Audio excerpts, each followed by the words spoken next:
같이 보신 말씀은 창세기 35장 1절에서 7절까지 있는 말씀입니다.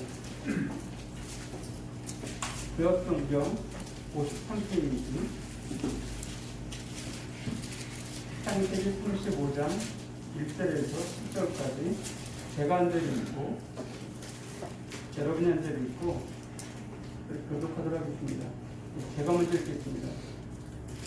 하나님이 야곱에게 이르시되 일어나 베델로 올라가서 거기 거주하며 네가 네 형 에서의 낯을 피하여 도망하던 때에 네게 나타났던 하나님께 거기서 제단을 쌓으라 하신지라.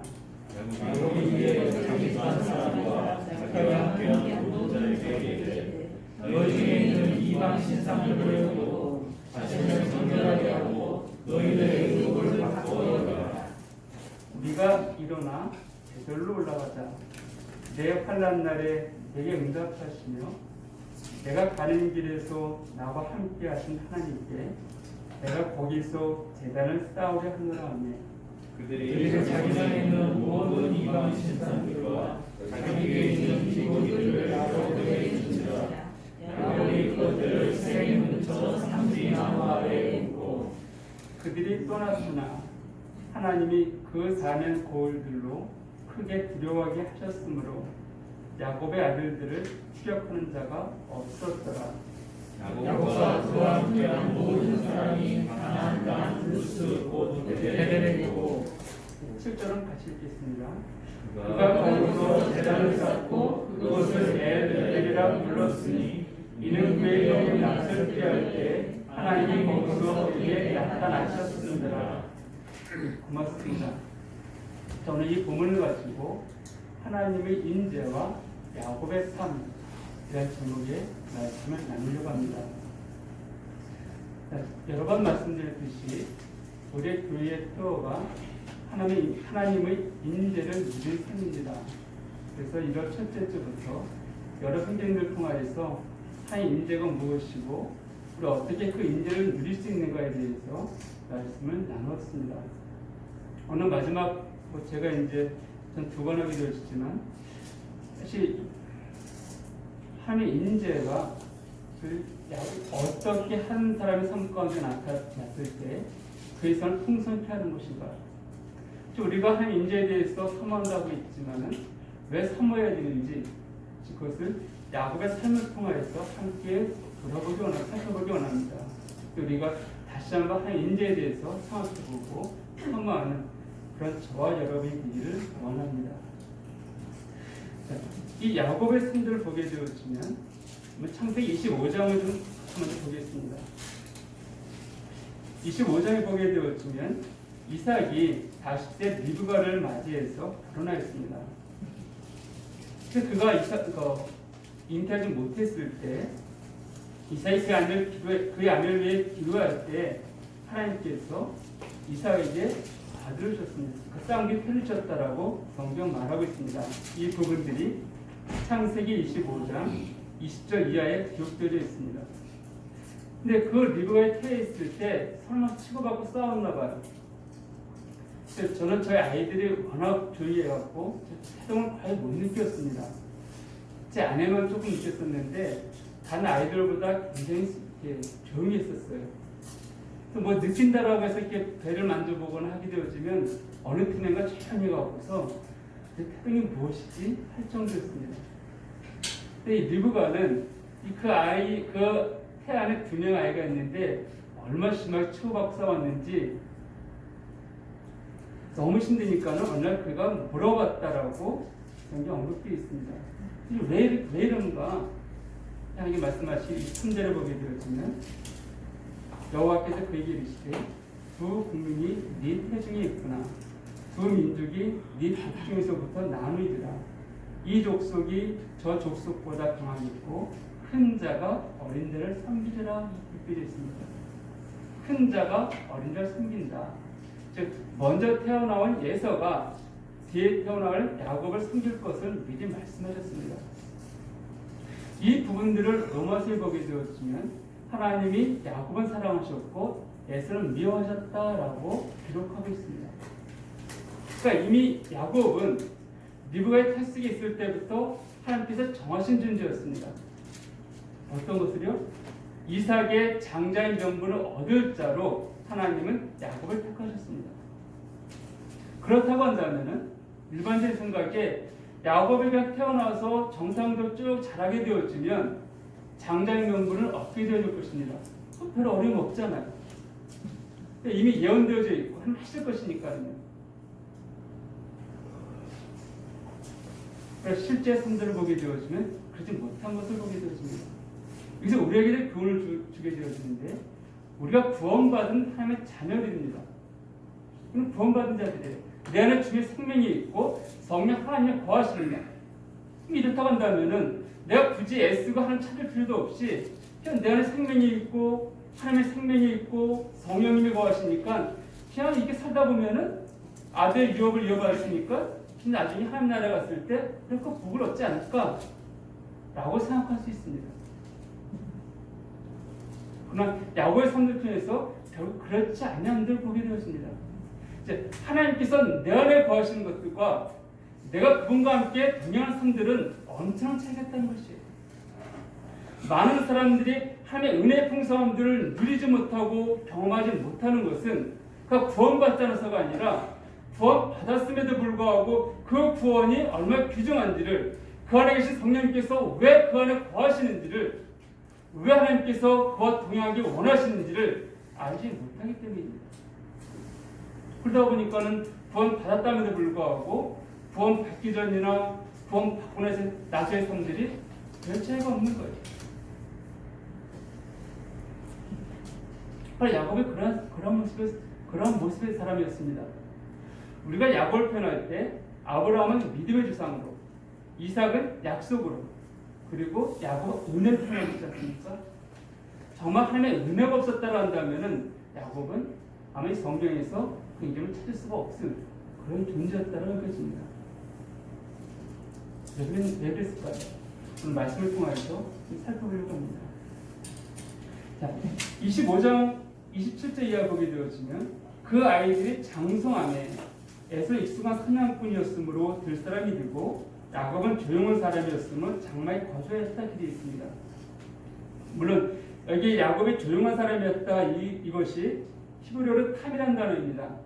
그래서 루터 같으신 분은 말하기를 이것은 경건한 자였다 이렇게 표현하고 있는데, 자 우리가 그것보다는 성경 해석할 때에는 그 문장에서 대치된 것을 살펴봐야 됩니다. 그 에서는 사냥꾼이었다라고 거기에 발로 쓰여진 단어이기 때문에 이 경건하다는 의미도 있지만은 더 많은 경우는 조용하다, 차분하다 이런 의미가 있습니다.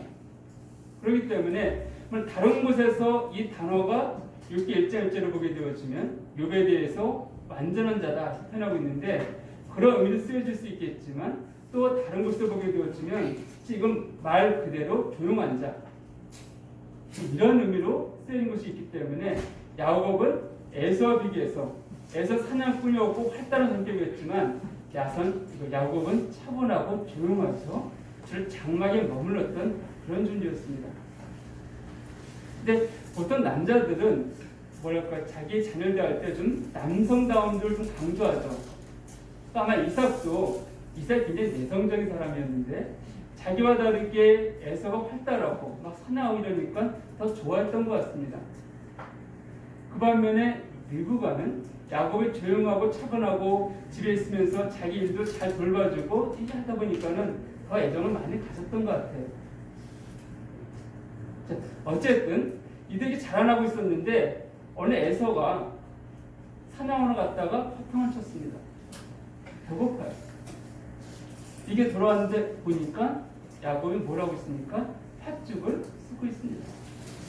달라고 하죠. 야곱이 장자 명분을 내게 팔아 주겠다. 여기서 에서의 생각은요, 장자의 명분? 어차피 내가 먼저 태어났으니까 내가 장자야. 첫 번째야. 그 명분을 팔 의미가 없어. 법적으로는 내가 장자이니까, 내가 우선권이 있으니까 막 그게 가볍게 얘기인 것 같아요.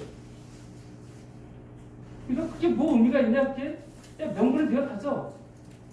실제 어쨌든 나는 네 형이니까, 장자니까. 이제 곧 부정이 다가오는데요. 어릴 때 저희 이제 4남매가 있는데 제 밑에 형이 제가 막내니까는요. 형들 2분 있습니다. 여러분들은 어떤지 모르겠어요.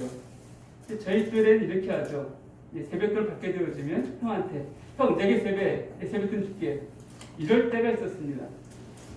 왜냐하면 어쨌든 내가 동생임에도 불구하고 세배하게 되어지면 내가 큰 자 같잖아요. 그러니까 내게 세배해. 세뱃돈 줄게. 이러면서 한일 만일 막 이럴 때가 있습니다. 결론적으로는 제가 세배하고 제가 형들 세뱃돈을 받았지만 형들은 안 했어요. 근데 그들은 명분이 용돈보다도 명분이 더 귀중했던 것이죠. 근데 내가 형인데 어떻게 네게 세배하냐 이런 개념이 있었지만 이 에서는 그러지 못했습니다. 그래 그 명분이 뭘 중요해? 당장 내가 더 웃긴데 가볍게 여기서 그냥 말하고 있습니다. 여기까지도 이해할 수가 있습니다. 근데 그 다음에 어떤 일이 생깁니까? 이 이삭이 성경 보니까는 나이가 들어서 눈이 어두워졌다라고 말하고 있습니다.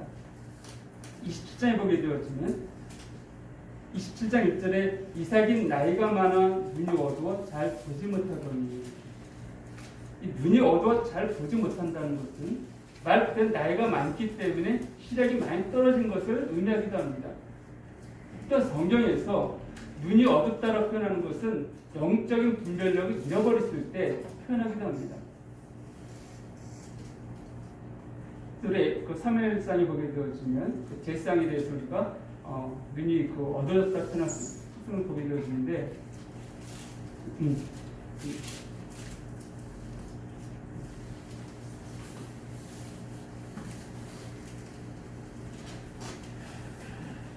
엘리제사님이 눈이 어두워졌다고 표현하고 있는데 영적인 분별력을 잃어버린 것이죠. 우리가 그 성대로 우리가 알다시피 영적인 분별을 잃어버리고 결론적으로 그의 자녀가 그의 집안이 풍지박산나는 것들을 우리가 보고 있는데 어쨌든 이삭은 나이가 많아졌기 때문에 눈이 어두워졌습니다. 그리고 영적인 분별력도 잃어버렸어요. 왜냐하면 리브가의 안에 그 태 안에 에서와 야곱이 있을 때 하나님이 리브가에게 분명히 말씀하셨습니다. 큰 자가 작은 자 섬기겠다. 하나님 예언이에요. 약속입니다. 그런데 리브가가 이것을 감출 리가 없잖아요.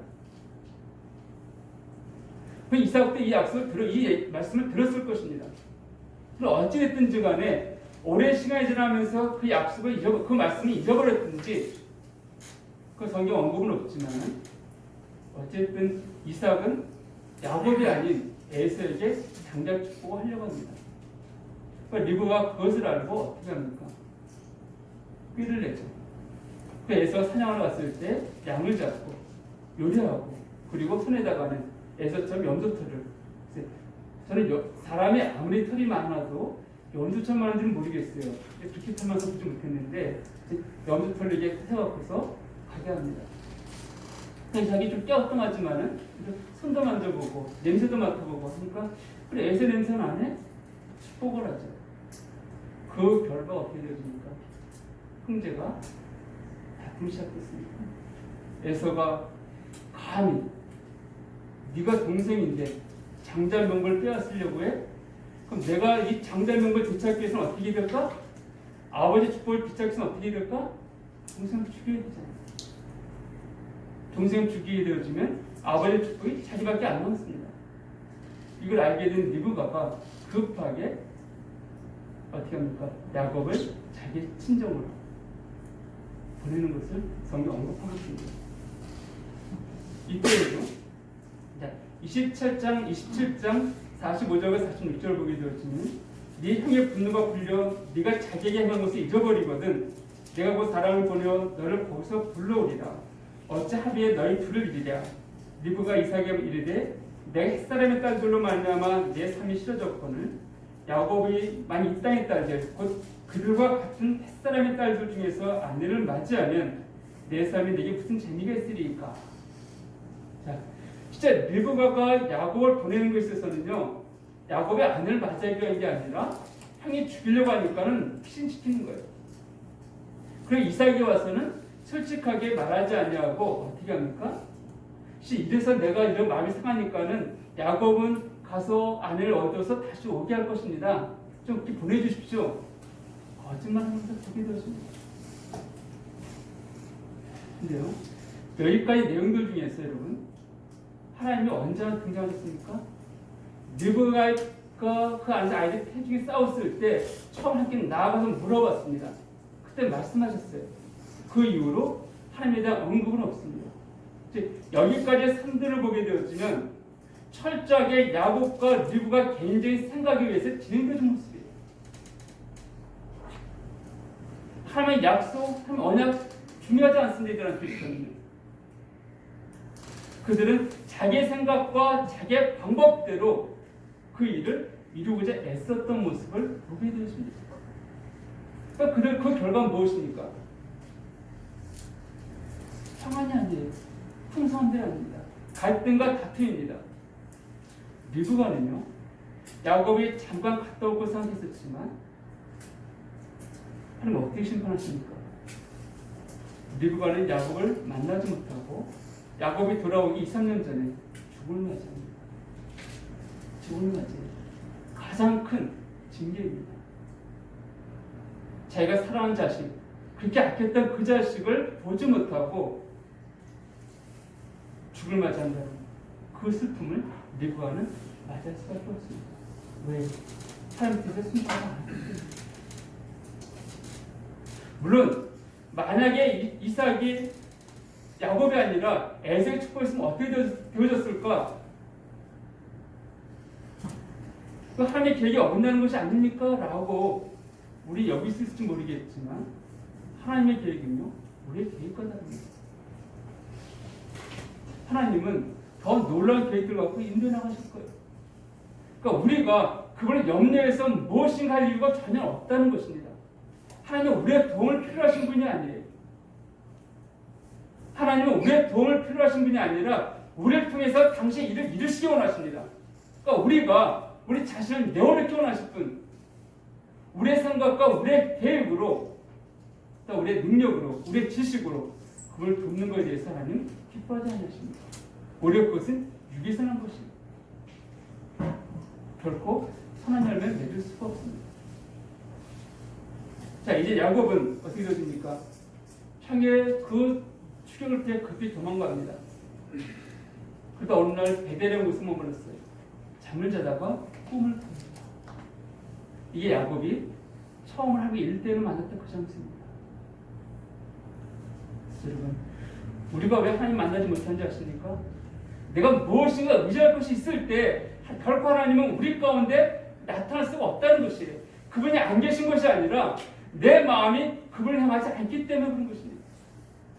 내가 돈을 의지하고 있고 세상을 의지하고 있고 남편을 의지하고 있고 자식을 의지하고 있고 아내를 의지하고 있을 때 하나님보다 그들을 먼저 찾아요. 하나님보다 그들을 먼저 의지합니다. 근데 어떻게 하나님께서 그게 나타날 수 있을까요?